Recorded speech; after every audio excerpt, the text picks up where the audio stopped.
Welcome back to She's Constructing It, where we take a look at some of the flooring details and finish details of our building. So before we get into this in too much detail, I want to put a big blanket disclaimer here. Your choices of finish details and flooring are very specific to your preferences, and therefore we're not going to go into much how-to. We're just going to go into some general overview of things we have learned and things we did on the studio project. Let's start on the floor. If you're going to install your permanent flooring down, you want to look at what is your subfloor. So in the case of the studio, we had that OSB.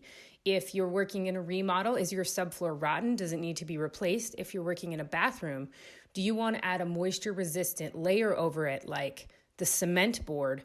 Or if you're doing a tile, do you want to add a very, very cool product that is an uncoupling membrane that allows your tile to move unified, independent of your flooring, which can really prevent a lot of cracking and splitting in your grout seams. So really taking a look at the base layer before you get started on your flooring. Planning is a good time to look at an underfloor heat source as well. If you're working in tile, does it need to be sealed? Is it a natural stone? If it's going from room to room, what might your transitions be? And if you have something weird like a shop stem wall, how are you going to finish that? If you're working in more random tiles, maybe you need to lay it out on a big surface and really take a look. Sometimes using a unifying tile between, I love using scrap tiles, but sometimes they're hard to plan. Using some sort of unifying tile between them in a pattern, like a pinwheel pattern that we've done here in the bathroom with all of these sample tiles, can be a great way to use tiles that would otherwise go to the dump. In addition, you can see in this laundry room, if you just take all of your tiles and start laying them out on top of each other to try and create a pattern, that can really give you an idea for like a fun laundry room floor or a quilt room floor. Also remember, if it's a big room, you might want to divide it in half so you can do a pattern for half of your room and then just basically flip it over and reverse it so you don't have to imagine the whole floor. If you're working in great big tiles, just make sure to plan that out ahead of time because they're no fun to work, like leftover granite slabs.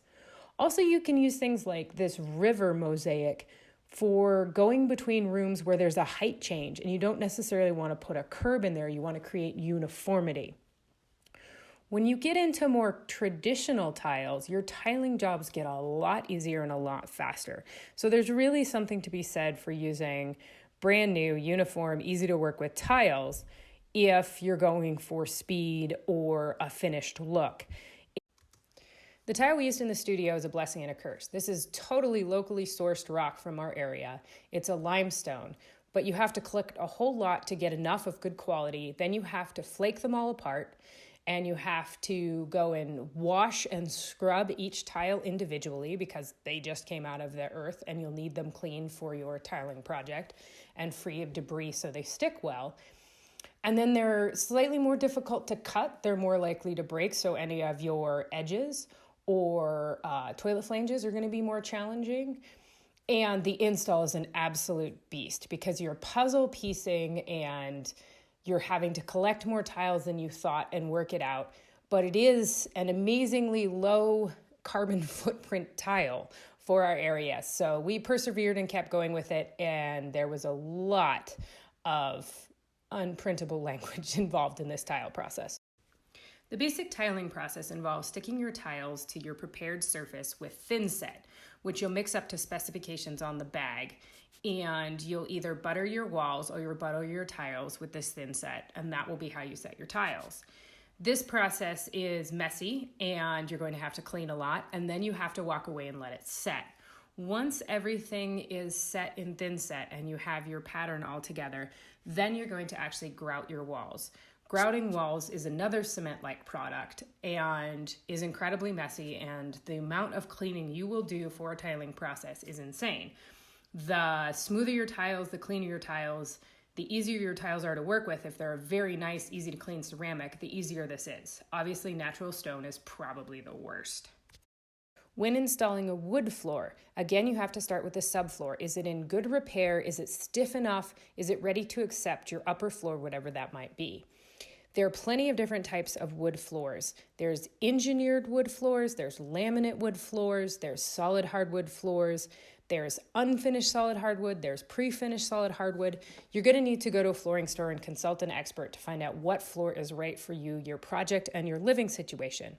We prefer solid hardwood floors, generally unfinished, because we like to do the work ourselves because we're gluttons for punishment. And we want to be able to refinish this floor an infinite number of times because we live in very dirty, dusty, and tough situations on flooring.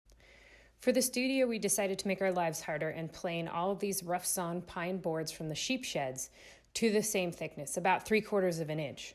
Once they were all planed for our upstairs in our loft, we then had to flatten all of our rafters. That's essentially prepping our floor. We don't have a subfloor. We just have those upper loft rafters that we wanted to leave the underside of the flooring visible. So we only planed one side for all our upper floorboards. That gave us a beautiful underside of our loft floor. For the lower floor, Jeff was helping out here. He went ahead and traced the first board based on the tile for our entrance, making himself a little jig out of 2 pencils to go ahead and trace along the edge of that tile and then take a jigsaw and cut that pattern out. After that, because we were making our lives harder, he had to square up every board and give it a nice fresh edge so that we could put them as close together as we could. And then there was a lot of sanding, which turned out to actually be a lot of hand sanding because pine is very soft and we had some grout gravel that kept getting into our sander. So we had to be really careful here. The finish on your floor is really going to depend on where you are. We went ahead and put 3 coats of Varathane on this floor, and we'll probably have to redo it again at some point. I want to give a shout out to one more really fun DIY project here, making your own concrete counters. This can be a really intimidating but really satisfying, really cool process.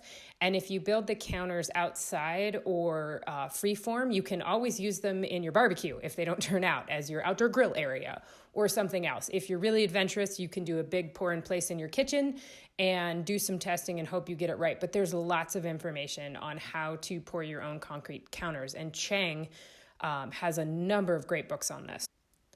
Congratulations. You've done a ton of hard work. You've put a lot of thought into this. You've made a finished product. Guess what? Now it's time to start breaking things. I mean this seriously. You built this building or you did this project or you built this remodel to use it. So one of the hard things about knowing exactly how much exhaustion and hard work went into a project is being willing to actually ding it up, break it, and go fix it again. But this is where you come in. You did this work, you can do it again, you can fix it, you can figure it out, and definitely use it and enjoy it, and congratulate yourself.